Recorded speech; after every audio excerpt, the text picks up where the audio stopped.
What's up, y'all? It's your boy Jason here with the Cow Park Bros. And of course, on behalf of my fellow host Terrence, I just want to come to you and kind of say thank you for listening to us for all this time. And can you believe it's been almost 1 year, the Cow Park Bros? Yes. Our anniversary episode is coming up very fast. It'll be in April. So again, thank you for all that time. Thank you for listening. And in fact, for our anniversary show, we want to hear from you. We want to hear from you. We want to hear messages from you, whether it be go to our website, send us an actual voice message, or going to our voicemail, sending it that way, or just sending us a message on social media. We want to hear from you. We want to know what your favorite part of the Cowpart Bros is, what you've enjoyed the most, what you haven't enjoyed, what you love the most, favorite segments, favorite moments, whatever it may be. We just want to hear from you. And whatever we receive, we're going to incorporate that into our anniversary episode and just enjoy the fact that, again, 1 year almost of the Cow Park Bros. And that wouldn't happen because of you guys. So thank you very much. And again, we want to hear from you. So again, make sure you go to cowpartbros.com, click on the message little button there. That'll give you the option to send us a voice message, which we can play on the show. Or you can go to 405-877-BROS. Call us there, leave a voice message there as well. Again, also want to use that for the show. And again, also, if you want to hit us up on social media or send us an email to cowpartbros@gmail.com, we'll take it that way as well. But make sure you get on that and do that so we can get that done. We can hear your voice. We want to hear from you. All right. But always don't forget, when it comes to the Cow Park Bros, make sure you like us, love us, share us, and follow us. Because if you like us, why wouldn't you? Welcome back to Cow Park Bros. Jason and I are fresh off the Black History Month segment. In this segment, we're going to be covering something that might be relevant to Black History Month. We're referencing the black scent with Aquafina, and we're referencing the article from Joshua Espinoza on Complex. Aquafina addresses criticism over her black scent, announces she is leaving Twitter. Aquafina ended her 2-year Twitter hiatus to address the long-standing controversy surrounding her accent in films. On Saturday morning, the 33-year-old actress returned to the platform to share a lengthy message concerning allegations of cultural appropriation and racial insensitivity. Aquafina, real name Nora Lum, has faced years of criticism over her use of African-American vernacular English, aka a black accent, an accent used by non-black people to imitate forms of African-American dialect. There is a socio-political context to everything, especially the historical context of the African-American community in this country, the statement began. It is a group that is disproportionately affected by institutionalized policies and law enforcement policies, all while having historically and routinely seen their culture stolen, exploited, and appropriated by dominant culture for monetary gain without any acknowledgement nor respect for where those roots come from, the pioneers of its beginnings, and the artists that perfected and mastered the craft. Aquafina went on to say there is a fine line between offense and pop culture as African-American vernacular English has become increasingly appropriated thanks to globalized internet slang and hip-hop's place in mainstream culture. So, how does she think this is going to go? She just stayed off of Twitter, dog. As if you keep reading, you'll see why she came back to Twitter, which basically just because of this. And apparently she's going to leave Twitter again for 4 years. So why 4 years? I have no clue. But yeah, that's why she came back to Twitter after 2 years, just to do this. That's it. So she harkens back to her childhood, that her immigrant background played a major role in how she speaks, and it has allowed her to carve an American identity off of movies and TV shows I watched, the children I went to public school with, and my undying love and respect for hip hop. But as a non-black person of color, I stand by the fact I will always listen and work tirelessly to understand the history and context of African-American vernacular English. But I must emphasize, to mock, belittle, or be unkind in any way possible at the expense of others is simply not my nature. It never has, and it never was. So that's how she left it, Jason. And basically people were pissed off because she didn't just say, hey, I'm sorry. Like, to me, this supposed history lesson on African-American vernacular English, I kind of chuckled just because I'm like, so basically, in her estimation, the black experience only goes as far as, 30 years, because she likes hip hop? Well, I will say this is probably partially written by her black manager, I'm assuming. Because again, all this other stuff seems like it doesn't make any sense. Yeah, I'm gonna call BS. I believe in the next paragraph she basically hints that, oh hell, man, I can go ahead and read it. But basically, she's saying that because of her uh, mother's immigrant background, coming from here, and watching stuff on TV, going to school in public school with black kids, stuff like that. That's where the accent comes from. Because basically, who she grew up with and grew up as. I'm like, nah, nah, uh, because again, like I mentioned in segment one, in our predominantly black school, there were white kids that went there as well. And I don't recall any of them talking with a black accent. Maybe they developed it after the fact. I mean, we were in middle school, but none of them had a black accent. They grew up with black kids too. So that I don't find that excuse is definitely completely BS. And I will tell you, I never heard of this broad before 2018. Um, yeah, I saw the movie Crazy Rich Asians. I saw her character come out. If you've already seen it, it's obviously she's Asian with the Ellen, blonde haircut, whatever. And I'm like, okay, this is an interesting character with her voice. You know, I found out later her name's Aquafina. I'm like, who the hell is that? And obviously she recently was in the movie Shang Chi, big Marvel movie, which is kind of surprising. So those are the only two things I know her from. But apparently she's a rapper too, or was a rapper, whatever. You know, so I found that out. I had to look it up. I'm like, okay, let's hear some of her music, just for the perspective of so I can hear it. And some of the songs she has put out, you can hear her using the black scent in the movies, or rather in the videos. The one most notably is I think it's called Pockies or something like that, Pokies, whatever it is. You can definitely tell she's using it there. It's like okay, and and even in music, I feel like it's not necessary. You're again, it's appropriation, and not to say that she's exclusive, the only non-black rapper to actually use a black scent in music. I mean, again, not knocking him, but Little Dicky. You know, I watched Lil Dicky. I watched the Dave show he has on FX. I've heard his music. I've heard him do interviews when he's not rapping. He has his normal, voice. All of a sudden, he turn the music on, get him in front of a mic. That's when his black accent comes on. So it's not exclusive to her. But what I will say to both of them or anybody else, I've listened to tons of Eminem's music. I can't pick out any time in his music where he was pretty much just using a black accent just for the purpose of using a black accent to sound black. It seems like he's using his regular voice to sing his music. And I think anybody listening to this show that knows Eminem and likes rap knows he's really good at it. Didn't have to use a black accent. So all that stuff she's talking is definite BS. I don't care where you grew up. I don't care what kind of music you listen to. None of that matters. You know, just because you want to be black adjacent, that doesn't necessarily mean you have to use all the black accent stuff and whatever. So I'm pretty sure she's not gonna do it anymore. I don't. I think I know you saw the movie Shang Chi, right? She wasn't she wasn't using it there. You know, so 3 years advanced. I guess she learned a lesson between 2018 and 2021, whatever. But I know you and I joked yesterday about if she's in a Black Panther movie, will it come out again? If she makes a trip to Wakanda, and I don't know if the timing worked out. I mean, there's going to be a Black Panther sequel. Shang-Chi and those characters are going to be in another movie, so I'm not sure if that's going to happen. So we'll keep an eye on that. She does cross the border to Wakanda and see if it comes out. But she probably do. She'll probably have the black scent, wearing dashiki and everything too. Um, hashtag Asian and dashiki. So there you go. You know what? Another thing this reminds me of. Um, well, I'll start with this. I'm not really all that bent out of shape I'm not either. I'm about not either. Aquafina. Be perfectly honest, but if you know that the Twitter hounds are on your ass, why even come back? Literally, just leave your account dormant.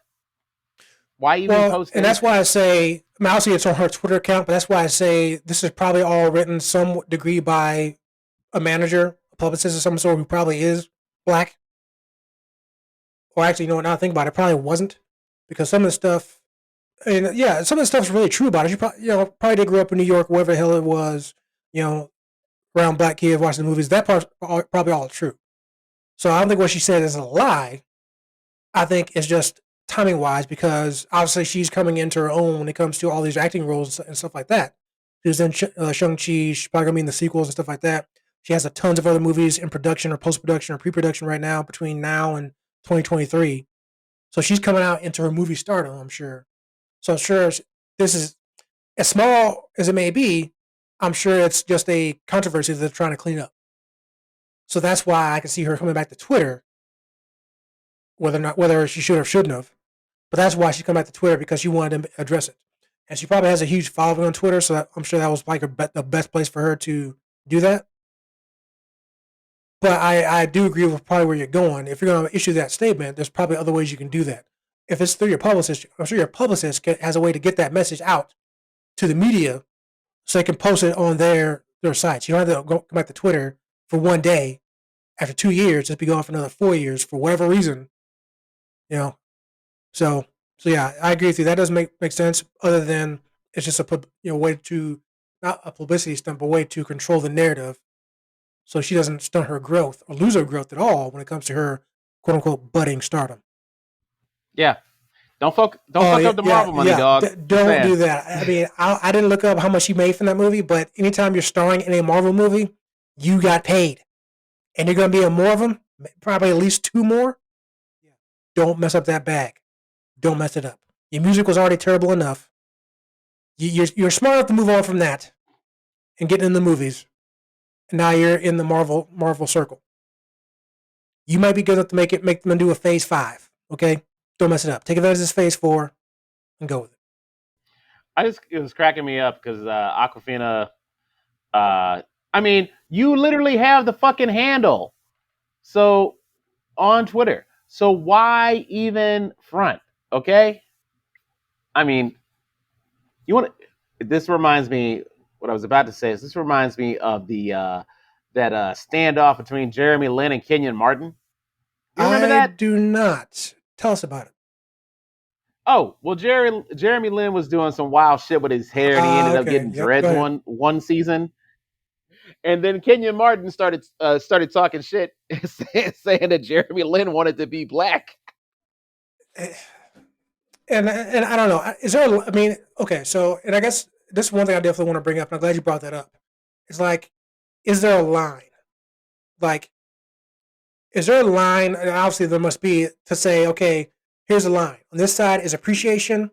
On this side is appropriation. So that's a good example. Okay, obviously Jeremy Lin wearing dreads, wearing his hair braided, stuff like that. And I guess you can take this case too. Like, is that him appreciating the black style, black culture, that he wants to wear his hair that way?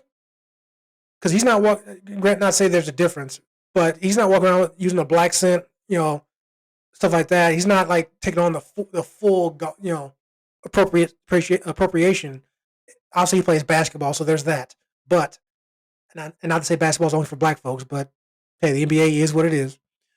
But but yeah, if he's just wearing his hair a certain way temporarily, it's like, is that appropriation or appreciation? Because he's not, because I don't. He's probably not making money off him wearing his hair that way. He's not exploiting it. He's probably wearing his hair to appreciate it. Whereas the black scent, when she's doing that specifically in movies and her music, something she's making money off of directly, is that where the line is? What do you think? I don't even, Jason. I don't even know if the line is the fact you make money or not. Um, to me, it's not that. I brought up the Jeremy Lin situation because Kenyon Martin was all up in his shit about wearing dreads, and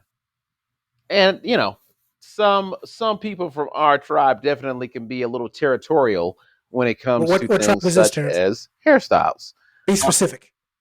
Uh, What tribe you talking about? You our talking about tribe. Cherokee? You talking about Zulu? What you talking about? Stop it. Anyways, uh, but Jeremy Lin was cracking me up because he was like, "Come on, fam. Part of the experience, of being minorities, and ironically, we can say this about damn near anybody, is the sharing of cultures." He basically called out the fact Kenya Martin had hella Chinese tattoos, right? So basically, what you're telling me is that I can't play. You can play with my chips, but I can't play with yours, right? Yeah, that's actually a good point. That now that you're saying all this stuff, I do recall that being a thing. It's kind of like the appropriation Olympics. What's okay? What's not? Am I winning? Who's losing? Whatever. Um, I mean, I guess we're gonna start calling people out. We got to bring up the Wu Tang Clan too. But you know, because I don't think Wu Tang is a black term. So, um, but yeah, that's again. I get It's yeah. it's I mean, it, it's yeah, not, but it is for the children. yeah. But we know one thing: Wu Tang Clan ain't nothing to, you know what I'm saying. So, um, and I guess obviously we can't. We're obviously on this show. We're not gonna. We mentioned the line. We're not gonna say on the show what the line is or isn't. But the fact that you brought up that part about Jeremy Lin saying that Kenya Martin and other black folks, and not just black folks, other people who aren't Asian, do sport Asian aspects as well when it comes to just, not just tattoos, when it comes to the dress, things like that, or using an Asian term or quote unquote in your name of your group or whatever like that. Again, appropriating it for you know money. But one thing I will say when it comes to the Wu Tang Clan, for example, they've always said they love and appreciate you know Asian movies and kung fu movies and stuff like that. They love it. They like it. You know, so I don't know. I mean, so I guess that's the question. And no, obviously, we're not going to answer it here. We're not going to try to. What is the line between appreciation and appropriation? Is there a line, or is it just more of the perspective of who's seeing it? And who's doing it? That's yeah. See, yeah. So when we put this when I put this topic in the hopper about Aquafina, I'm like, okay, do I really want to talk about Aquafina on this show? No disrespect to her, I loved her in Shang-Chi, but now that we're talking about it, and as I was kind of looking in the articles, I'm like, this Aquafina is the face of this appropriation topic right now, but this is indeed an appropriation topic when it comes to if anything's ever okay, or really it's more of what we talk about, the line between this and that. And like I said, maybe there's no line, and maybe it's just the perspective of who's looking at it. Like you just said, who's actually doing it. So yeah, Terrence, do you have any Asian garb in your closet? So that's because you don't No, appreciate I it. do not. I appreciate it. I just don't Good appropriate call. it. Good call, sir. Stay safe. Keep your job. We don't want you Yeah, canceled. I yeah, mean, you always have a job here on the Counterpart Bro. Well, until I yeah. say otherwise. But we want you to keep your day job. Fooey. Yeah, man. You know, I, I'm big on the whole idea of cultural exchange, but the whole idea about cultural exchange is I'm getting something out of it, and you're also getting something out of it. And Wait. No, explain that because what? okay, Don't you? okay. Sticking with your Jeremy Lin example, how is anybody else that's not Jeremy Lin getting anything out of him wearing his hair a certain way? Well, I was going to compare it to not the Jeremy Lin situation, but the fact that think about Italian culture and how it's obviously permeated through the American experience. Uh, you're not you're not going to accuse me of cultural appropriation because I would enjoy a large pizza from Beggar's I Pizza think in Blue that wouldn't Island. go in. Would you?